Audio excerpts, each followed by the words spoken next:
¿Cuándo comienza el conflicto palestino-israelí? El conflicto debería comenzar desde el momento en el que se cristaliza una identidad particular de los árabes de la zona a fin que se produzca una confrontación entre dos movimientos nacionales. Si nos guiásemos solamente por el nombre Palestina para establecer una identidad nacional, nos meteríamos en un enorme problema. Hasta 1948, las instituciones así llamadas palestinas representaban esencialmente a los judíos. El Bank of Palestina, The Palestinian Post o la Sinfónica de Palestina eran instituciones judías. Notemos en este testimonio hasta qué punto el nombre nos podría llegar a confundir. No existe ningún país que se llame Palestina. Palestina es un término inventado por los sionistas. No hay ninguna Palestina en la Biblia. Nuestro país ha sido por siglos parte de Siria. Palestina es ajena para nosotros. Son los sionistas los que han introducido este nombre, afirmaba Aouni Bey Abdul Hadi, líder árabe sirio de la Comisión Británica Peel de 1937. Para este hombre y para muchos otros no existía tal cosa, Palestina. La segunda trampa que es necesario aclarar se encuentra en uno de los sujetos del conflicto. Al gestarse el conflicto, este era esencialmente uno árabe-israelí o árabe-judío. Los estados árabes frente al estado judío.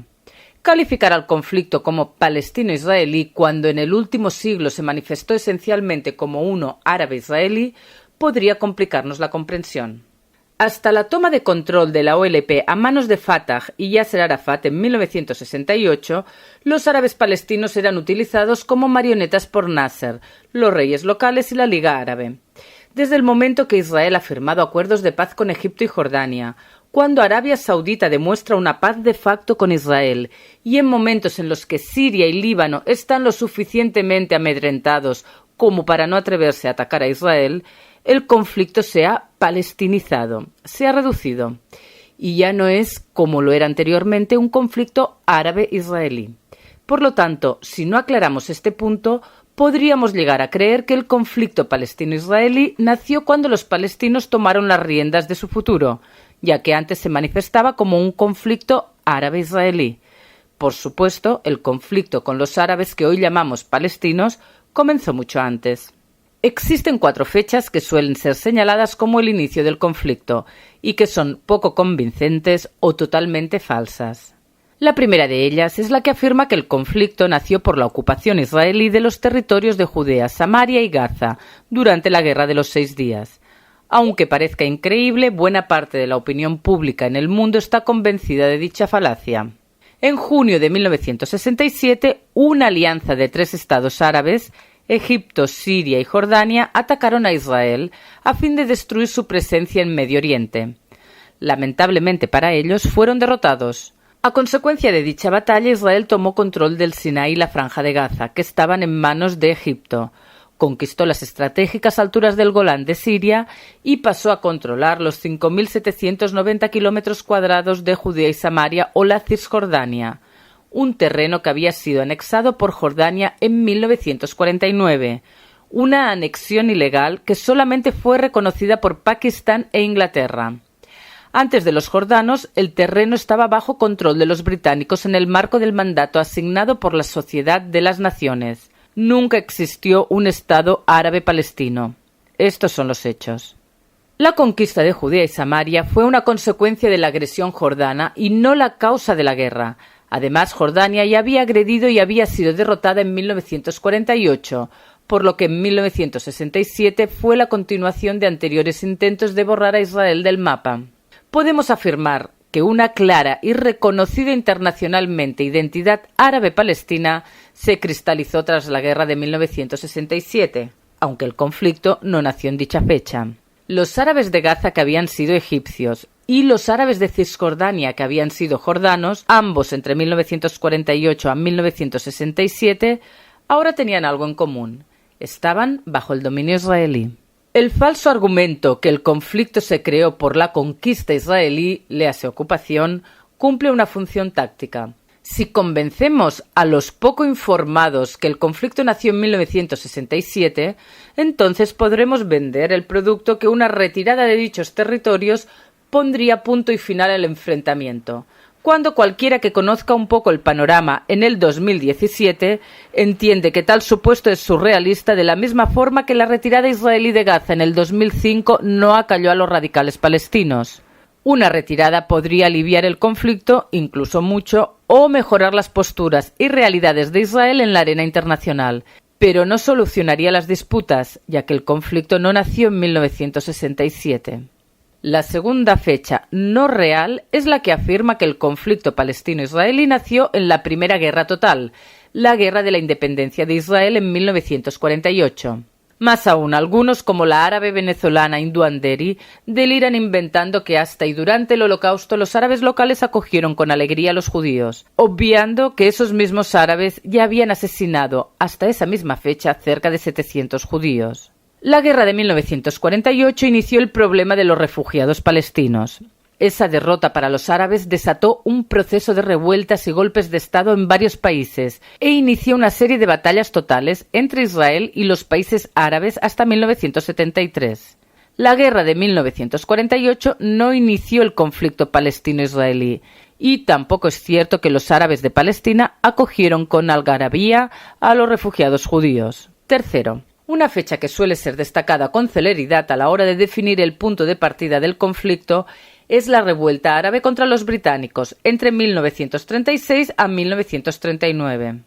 Aunque los árabes de Palestina exigían el fin de la inmigración de los judíos y el cese de la venta de tierras a los hebreos, la revuelta fue esencialmente contra el Imperio británico y también de paso asesinaron a judíos. Cuarto, y yendo aún más lejos, hay quienes sostienen que el conflicto palestino-israelí comenzó en los breves días del dominio del egipcio Muhammad Ali en la región, allá por los años 1832 o 1834.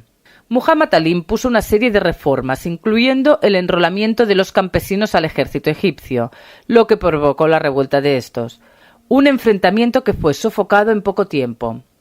Esa revuelta no fue una manifestación de un nacionalismo local. Por aquellos días la comunidad judía consistía en pocas miles de almas y la identidad nacional árabe estaba muy lejos de cristalizarse. Si no fue en la década de 1830 y tampoco fue en 1936 al 39 y menos en 1948 o en 1967, ¿cuándo sí comenzó a gestarse el conflicto palestino-israelí? La respuesta está relacionada con tres factores.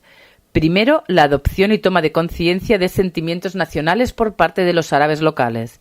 Segundo, el comienzo de la incitación religiosa por parte de los líderes árabes palestinos. Y tercero, el papel potenciador y muchas veces negativo de los mandatarios británicos. El embrión de la población árabe en la región se desarrolla para finales del siglo XIX, aún en el Imperio Otomano. Por aquellos días se vive una ola inmigratoria hacia la Gran Siria, tanto tras la conquista de Napoleón en 1799 como más tarde por el rechazo de muchos beduinos a trabajar en el excavado del Canal de Suez. Los otomanos se preocuparon por importar poblaciones hacia la zona, bosnios, kurdas y otros. 250.000 de árabes vivían en Israel para la década de 1880, y la población creció gracias a la recién citada inmigración. Más tarde aún, crecería aún más por la demanda de mano de obra, tanto de los proyectos pioneros judíos como de los proyectos británicos en Palestina.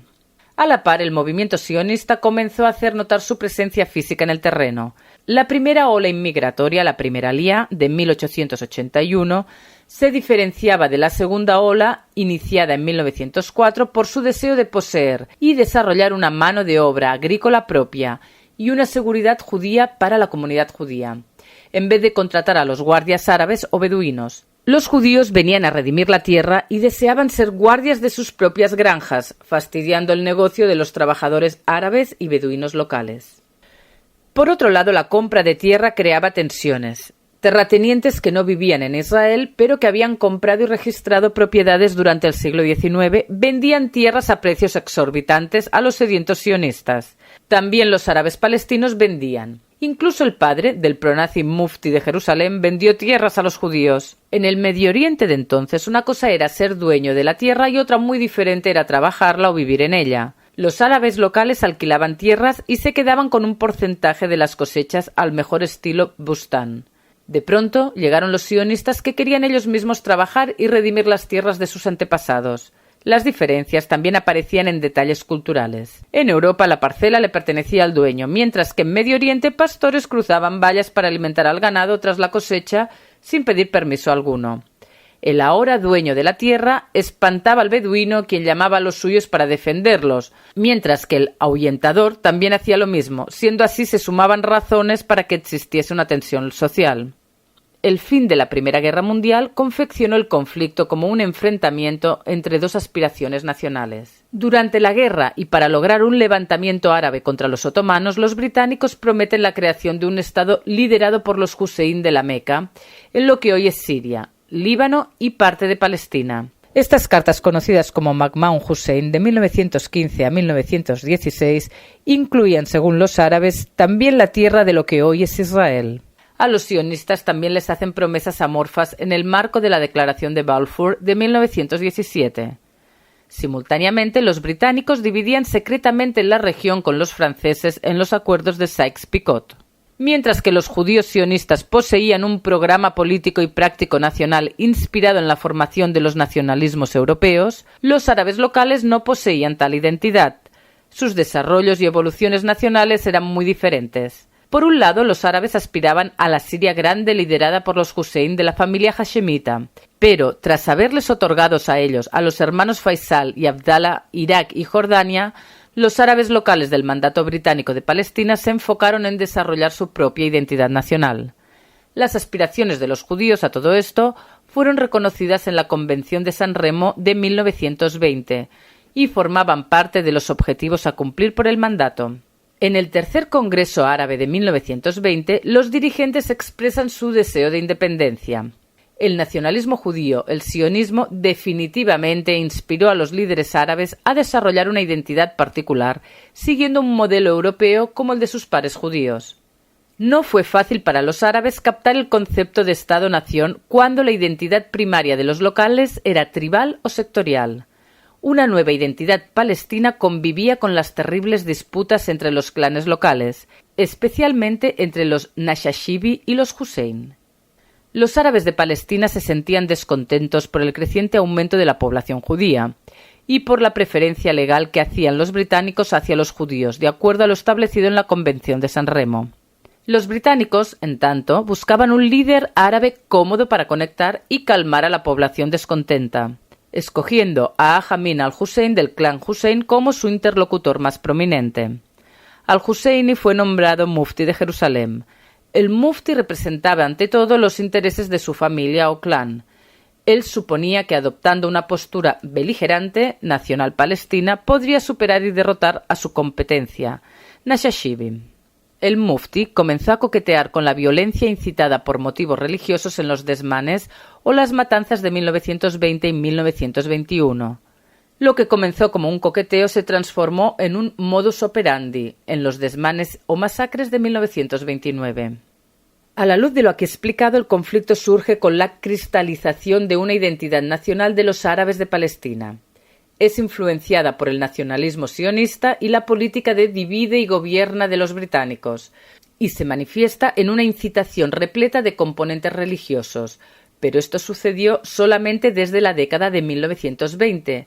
Por lo tanto, sería correcto indicar que el conflicto palestino-israelí se gestó en los desmanes de 1920 o 1921, y, si se quiere estar completamente seguro, en las masacres de 1929. En tanto y en cuanto aumentaba la conciencia nacional y política de los árabes, así también aumentaban los ataques violentos en contra de los judíos. Siendo así, desde el comienzo de la década del 20, toda ola de violencia superaría a la anterior.